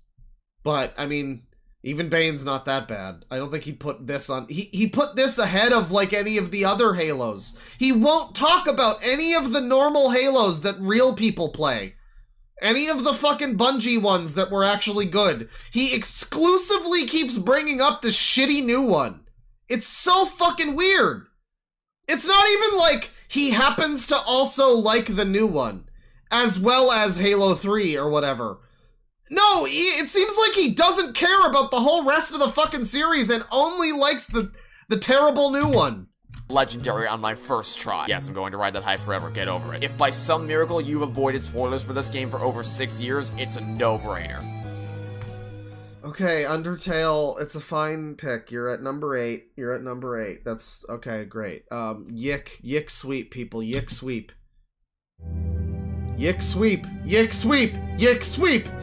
God damn it. It's just another fucking story jabroni game. The story and the characters are so deep and great! See, this is where my only one game per series thing is really biting me in the ass, because I so desperately just want to put the entire Walking Dead Telltale series in this slot to encapsulate Clementine's entire journey from start to finish. But I'm sticking to my guns, and after a significant amount of— A lot of people like these games. I'm sure they're fine. Time spent contemplating this point— That's the worst thing I can say about something that I see on one of these lists is a lot of people like it. I'm sure it's fine. That's basically me saying this looks like a pile of shit and I've never ever been interested and I would literally never ever ever play it. But for fucking some reason people won't shut the fuck up about this stupid fucking series. The fucking comics don't look interesting. The show looks like shit. The game looks fucking stupid. I don't give a shit. I just will never give a shit. That's what I mean when I say it looks fine. I'm sure people like it. That's what I mean. I've decided to nominate the final season because it was the final step of Clementine's almost decade-long journey over the course of these games, where her story had come full circle and she was all grown up, having come so far. I'm sure the story and the characters are super great. Awesome. Cool. Awesome. That's great. That's so cool. Come on now.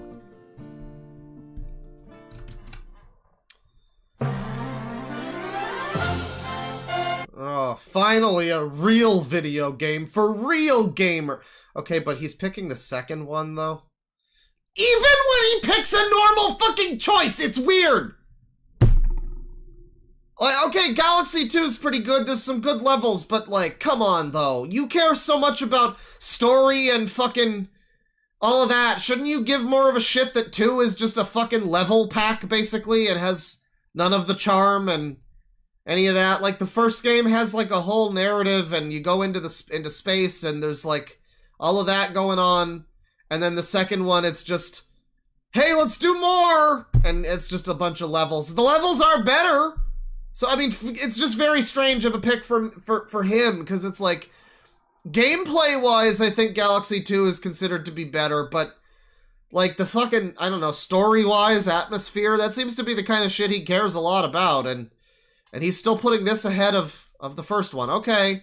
I mean, obviously, the real pick is Sunshine, but I don't expect this guy to have fucking taste, so whatever. Reminder that 64 is one of the worst things he's ever played, by the way. That's on his worst of all time list. Out of this world adventure in every way imaginable. It takes everything that made the first game great and makes it even better. It features the same— We are so close to Yik, people. We're at number 6. Yik could be top 5. Same creative, gravity-centric platforming and same tight movement and controls. And just gives you the same phenomenal base system, but with better level design and more toys to play around with, from things as simple as new power-ups to the addition of Yoshi as a player. You gotta mention Yoshi. Gotta clap. Gotta clap for Yoshi. Gotta clap for Yoshi. I know what that is. Character, who also has his own set of unique power-ups to equip. It's a proper expansion of the first game that doesn't make any unnecessary tweaks to the formula that the first game excelled with, alongside great quality of life improvements. To list just a few of them, the game actually announces when a Predator comet flies in instead of forcing you to go check the board to see if anything popped up, as well as not forcing you to immediately complete them, as well as not actually disappearing if you don't do it immediately. You don't have to wait until the end of the game to play as Luigi. You get a better sense of progress by flying through an actual world map that again, very odd to me, because it's just like, if the whole list was more gameplay focused, then it would make sense for me to see him put one game per series too. And I mean, like, Captain Toad, I guess, doesn't count. That's like a spin-off, sure. Mario Kart also, though, you're one game per series, but you've got 3 different Mario games on the list here so far. And the mainline one you pick, I mean, again, dude really loves story and narratives and fucking walking simulators. I would think if anyone would pick Sunshine, it would be this guy. That's the whole thing Sunshine has fucking going for it. And Galaxy. But Galaxy sucks, though. But Sunshine, you know, and Galaxy, they both have the whole thing where it's like you're contextualized in, like, space or in a level, you know, you're in an island. And, like, there's an atmosphere, and there's, like, a plot to it. It's not, like, a super deep plot, but I don't think that matters to this guy. But, like, he loves all these narrative games, but then the one he picks is the one that's, like, the least narrative-y, basically. I mean, it's just, it's the most focused on just being a bunch of fucking levels. It's basically just more of Galaxy. That's it. And it's a normal pick for anyone but this guy. Very odd. I mean, even when he picks one that's normal, it's somehow still insane. Changes with each new world as opposed to being stuck in combat. Right, yeah, he loves it. Great, good game, sure, alright. And keep me from selling my Wii U, which is some pretty damn high praise. Well, yeah, you didn't sell your Wii U because of this game? Well, you know, probably deserved it. I mean, you probably still had a Wii, so I don't know if you needed to hang on to that, though.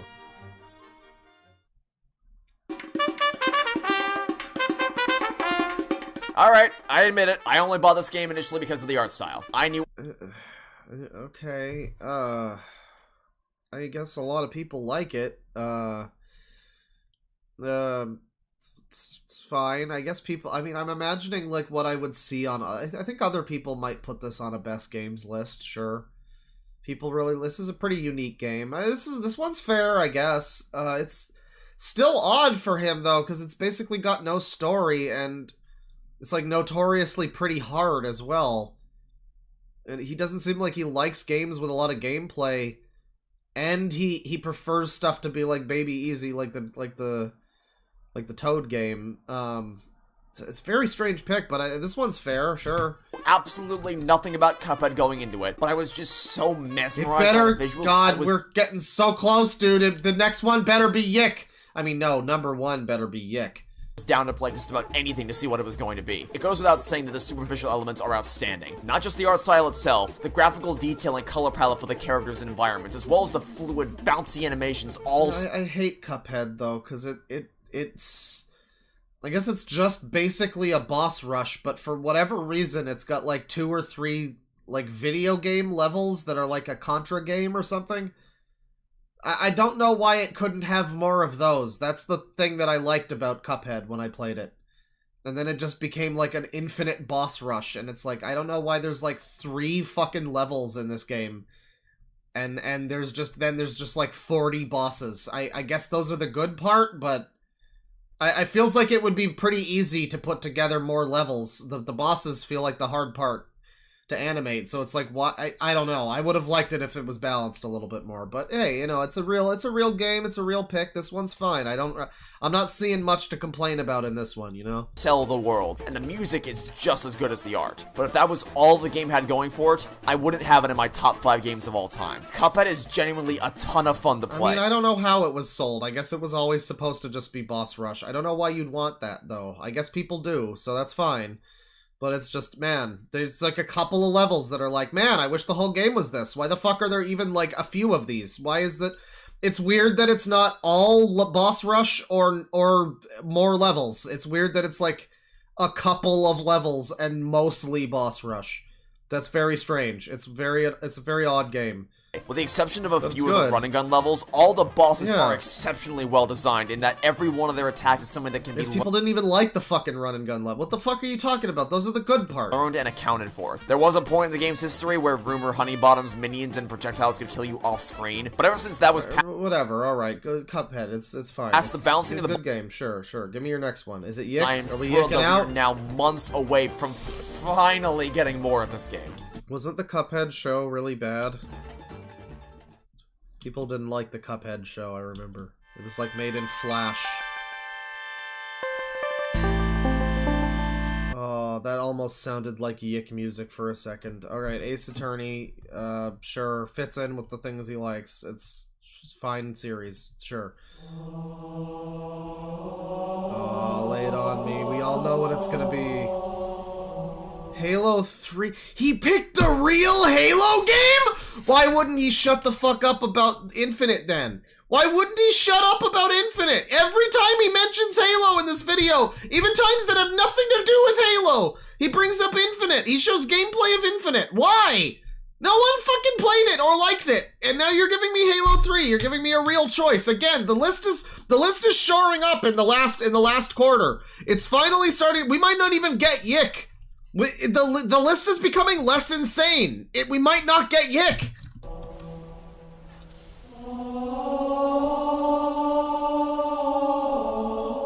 I came very, very close to placing Infinite in this. Yeah, I know you did, you fucking retard. Anyways. The fact that it was even in contention at all is commendable. I knew it would still be funny. I knew he would somehow still make this entry funny. Well, even though it was Halo 3, even though it's like, yeah, it's a good game, everyone likes Halo 3, it's a lot of people's favorite game ever. I knew he would somehow make it funny, and he did. He won't shut up about Infinite. He won't fucking shut up about Infinite. I don't get it. Maybe there's more to the story that I missed, but is it not just another 343 game where they set up another new fucking precursor villain or some shit? Some new villain that is new villains that's gonna be super angry in the next one. I don't know. I think that's what I heard the story was. But, I mean, story-wise, I don't know. I just know that I eventually got really bored really quickly when, like, the first couple missions were like, hey, go fucking drive to this place and, like, hit all of the buttons. Okay, now go drive to another place and hit all of the buttons. And it was like, wow, remember when we had levels? Remember when we had set pieces and real games? Remember when we had real Halo games and it wasn't just go drive to this place and do some shit and then maybe you'll get a cutscene if we fucking feel like it? That was what Infinite was. So I don't know, maybe there's like a story buried in that terrible game somewhere, but he really loves it. He really loves it, such that he won't shut up about it even when he's talking about 3. Especially given the efforts it takes to fix the Yick mistakes of sweep! the past, both in Yick terms sweep! of story and gameplay, which may or may not be a video in and of itself currently in production. And the fact that Infinite's cutscenes are among the best and most emotionally powerful of the entire series. But at the end of the day, I don't think anything is ever truly going to be able to dethrone Halo 3. I might be a stupid, insane fucking psychopath, but... you know, at least I have some fucking sense once in a while. Level design is completely I open. mean, you would have gone with 2 if you had sense, but people have problems with 2. And with endless ways to approach every encounter. Each one stands out with unique gameplay opportunities and visual theming. The weapon sandbox is pure perfection, where every weapon has its Halo 3 is such a perfect, like, third game in a series, though. Because, like, or third anything in a series, because it's not perfect. It's like any trilogy that ends with a third one that's just kinda alright. Halo 3 is really good in gameplay-wise, but, like, I remember the story. You know, it mostly concludes. There's a few things that are like, oh, that's what they do with her? Oh, okay. I guess this just happens? Alright, wow, they wrapped that up really quick. Alright. It's like an Empire, it's like a Return of the Jedi or something. It's just kinda like a... oh yeah, I guess that's the ending. Okay. Alright. I mean, again, gameplay-wise, it's good, but just the... you know, it's so much better than what we get now, where they can't even get a fucking single new Halo game to happen. But, like, back then, it's like, it's the classic third entry in a thing, where the first one was amazing, the second one was, in a lot of ways, even better, but also kind of fucking bursting at the seams with its own promise, and then the third one is just kind of a little bit of a letdown sometimes, but mostly pretty good. I mean, it's I don't know, for what you want in a Halo game, for the most part, they got it. You know, multiplayer and everything, but I just remember the story is like, oh, we're just done. Oh, okay, it's over. All right then. Okay then. And can be used effectively for certain situations. And equipment is the best fourth pillar to the golden triangle that's ever been added, where every single piece has their strengths and weaknesses and can be used in an infinite number of ways. They aren't so ultra specific in the— what's the bad take? The story just kind of wraps up. I mean, I like the stuff with the chief at the end, but like, what's her name? The human lady? Shit just kind of happens with her. They just kind of wrap up the shit with the villains. I don't know. People just die for kind of no reason. It's kind of a bunch of shit. The ending of Halo 3 is just kind of like a bunch of shit happens, and some of it's pretty good. I don't know. I prefer Halo 2 that just ends and it's not even fucking finished. You know, because then you have like some question about where it's to go. And Halo 3, it's like, oh, well, now I know it's just leading into fucking Halo 4, sadly. They didn't write it that way, but, you know, it just kind of ruins things a little bit when you know, oh, this is all in service of Halo 4. That's great. Their functionality that So there's cool. only ever one way to use them. And I still think of new ways to make these things work every time I play through it. They're extremely Okay, Halo 3 is a good game. Thank you for putting something normal and not insane on your list. I mean, it would have been way funnier if you had put... He won't shut up about Infinite. We're back to talking about Infinite at the end here. Once again with Infinite. But nothing will ever take away from how beautiful a conclusion this was for those first 3 games, and how emotionally satisfying it was to finish this. I mean, like, it's so weird, too, because there's no consistency here, because, like I was saying before, this guy seems like the type of person who's very, like, I played this 20 years ago, so it's my favorite. You know, this is the best because I grew up with it, that kind of thing. But, I mean... why do you like this shitty new Halo so much, then? You shouldn't feel that way, right? No, he's all over the place. There's some new things that he has no right to like, but does. And then there's older things that are like, come on, man. Come on, man. You know, I don't know. He complains about Mario 64. I can't get over that. All of the entries on this list that are the best games ever. Mario 64, one of the worst. Right. Halo Infinite, almost one of the best games ever. Mario 64, worst. Now, are we gonna yick? Are we yicking? There's no way it's gonna be number 1. Okay, this is a very strange pick for number 2. Again, another odd pick. It's a good game. For those that don't know, this is a very famous licensed game. This stands heads and fucking tails above, like, the Over the Hedge game, or Shrek 2, or whatever. This is, like, one of the holy grail licensed games. That's like the Spider-Man 2 licensed game or something. So this is it's a very good game for what it is. A lot of people have kind of soured on it and been like, well, it's not as good as Mario. It's like, well, it's a SpongeBob game. So yeah, it's like a 7 out of 10 maybe. It's not like a 10. It felt like it back in the day, I mean, compared to other games like this. But a number 2 spot is fucking weird for this. I mean, I was thinking before, like, what's a game that I would agree with as, like, really liking it, but it shouldn't be on a list like this. It's this. I mean, maybe, like, number 20. Number 2, though? For this, I love this game. This is a fantastic game. It's great. It's a wonderful game. Very underrated, even though a lot of people won't shut up about it somehow. Somehow it's still underrated. And they made a remake, even. They never make remakes of licensed games. They made a remake of this one. And a sequel to the remake. Like a spiritual sequel that never was. Even though there kind of were sequels. But they were all bad. But like number 2, though. Really. The best better than Persona 5. Which might sound like a hard statement to take seriously. Better than Mario 64 by a damn sight. Because that was on his worst games list. You know, a SpongeBob better than Galaxy 2, even. That doesn't prevent it from having the tightest controls and best level design across the entire genre. The entire genre. He's got a Mario game on this list. Massive open-world environments that are a blast to explore and reward exploration with many spatulas off the beaten path for you to find. It's got music that perfectly encapsulates the atmosphere of the area you're exploring. And it's a very good game. Why is it number 2, though? It's so strange. I have nostalgia out the ass for this one, and I've played it since then, and it's still good. It's still really good. It's a really great 3D platformer GameCube era game. Open world, kind of, you know, Banjo-Kazooie-ish kind of game. I mean, not open world, but like open levels, you know, that kind of thing. It's great. Number 2, though. He's saying things about it like it controls better than a Mario game. I mean... goes way harder really? than it has any right to in some instances. Really?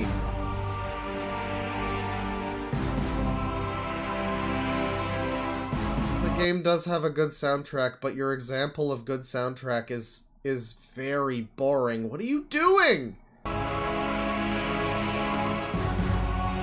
It's just da-da! That's the song. This is his example of good soundtrack in this game. Like, could you tell me that was from a SpongeBob game if you didn't know any better? No, I would have assumed it was from a generic trailer for something. That's a little better now. And of course, the controls are literal perfection. The fluidity and responsiveness of every character's movement is unmatched by anything I've ever played. The camera is very extremely high praise. The highest possible praise. Actually, I just can't believe it. I mean, it's pretty good. I think his bias might be like a little bit. It might be a little biased because nobody expects a game like this to be as good as it is, but it's not that good. It's not that good. Come on. Come on! At all times, and it's just as responsive and intuitive as the basic movement controls. And that is the core of what makes this game so much fun to play. Immaculately refined controls both in terms of character movement and camera movement that permeates all 3 main playable characters. Yeah, he's playing the one really good one in the background. The da-da-da-da-da-da-da-da-da-da-da. That fucking, this fucking skibbity blues that they play throughout that game. It's, that one's good. That one's good. You played that, like, shitty... like orchestral piece. It was super generic. You're trying to tell me the soundtrack is good. You've got one in the background that I remember specifically, and you didn't show that one off. But the generic action score at the end, come on. I'm thrilled beyond belief that we got Rehydrated in 2020 because it was able to bring even more attention to such a masterpiece of game design, having been met with such overwhelming praise and giving it a faithful remake after years of wondering if we'd ever get something of this scale. Then it's yeah, it's good. finally getting the spiritual success Oh my god, oh. it always deserved. Oh, you did not mix that properly, sir. And now, for our champion, the game Number 1, everybody. Even better than SpongeBob game. Here comes number 1. you already knew was going to be in the top slot from the moment you clicked on this video, but one whose praises I'll never pass up the opportunity to I don't watch your channel religiously, dude. It's not gonna be Yik. Yik's not happening. It's a shame. I wonder what he thinks of Yik, because he has played Persona, and Yik is basically shitty Western Persona made by Redditors. Plagiarist Redditors, no less. Shitty Western Persona with featuring and made by Redditors. That was the thing too, was that it was supposedly this thing of like the character in Yik was not supposed to represent the guy who made it. Everybody assumes that it did though, and then the way he reacted to the criticism kind of just made people further assume that they were right and that he was actually meant to be representing the main character was supposed to. I think they were going for a thing where the main character is an unlikable guy in Yik, but it was just such a shit show. The reaction to that, and yeah, they're making a sequel. I don't think Yik's gonna be on here, but I would love to know what he thinks about Yik. He might like it. He might like it. sing. No way it's Yik. No, it's Dragon's Lair 3D. Yeah, I mean, I'm very shocked. This is, again, just such an odd list. Just such an incredibly odd list. There's no rhyme or reason. There's some games, like this one is a pretty good game. This is his #1 favorite game ever. I was shocked when I played this and I realized that it was pretty good. It is. From November of 2020. It's that a real video is my proudest creation. And it's a good platformer. It's got some action. It's not just a shitty QTE. I mean, Dragon's Lair 1, it's unfair to call it a QTE, the original Dragon's Lair. It was just like it was a visual experience that was new at the time. It was an interactive video experience that could be sort of played, but it wasn't really a video game. This is a cool game. This is an actual video game that's good, and I've played a bit of it. I think it was like last year. Yeah, like early last year, I think I was playing a bit of this, and it was pretty good. #1 of all time. I mean, the stuff that he's put this ahead of, it's wild. Ahead of Halo, ahead of Mario, ahead of the Battle for Bikini Bottom game, the SpongeBob game. Ahead of all those walking simulators, even, is this one. Wild. Best analytical work I've made on this channel to date. For as much of a cop-out as it may be, if you really want to know why I love this game as much as I do, and why it's so objectively well designed, your best option is to watch that video. But I'll run down the quick version here. The story is subversive, engaging, and satisfying. The music is orgasmic. Subversive story in Dragon's Lair. Really? Okay. The atmosphere is immaculate and still looks beautiful 2 decades later. The core I don't know about that. It's aged pretty well. It's not as good as like a Wind Waker, but they do have kind of that sort of style a little bit. gameplay has perfect difficulty escalation that rewards exploration but doesn't necessitate I mean, the problem with this guy is that a lot of what he's saying about this game is not wrong. It's a good game. It's a real underappreciated gem, even. And I think a lot of people would not play it because they know what Dragon's Lair is, and they're like, I don't need to play that, that's not my thing. And it's like, no, play this one, it's nothing like that, I promise.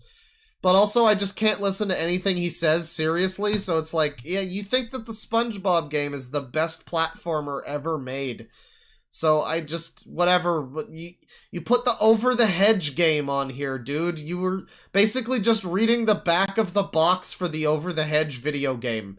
So when you start telling me all about the fucking features of this one, I almost assume that you're wrong. Swordplay and crossbow combat are both immensely fun to use. The essences all have a distinct and important role. I would not say that. The game is very clunky. The game has very clunky controls. It's a 2003 fucking Xbox game or whatever. It's not immensely fun to fucking... use the sword play. It's basically, once you get a hang of it, it's just mashing a button. It's not immensely fucking satisfying to play. And the guy's really overhyping it, like putting it #1 of your favorite games ever. This is shit. Nobody should play this and think that this is the best game ever made.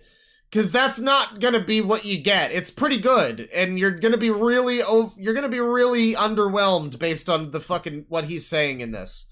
Are masterpieces of design, whether they're linear or open-ended. It is an absolutely outstanding video game that goes above and beyond in every fundamental aspect of game design and storytelling, and one that gets absolutely no attention from the gaming community at large, which is a crime. If you want to know more, go watch my video about this game, and hopefully it will convince you to play it for yourself. Apparently he has a Sonic Heroes stream where he screams at his chat. That sounds pretty good. Well, yeah, that's his best games list. A very thoroughly weird list filled with shit I don't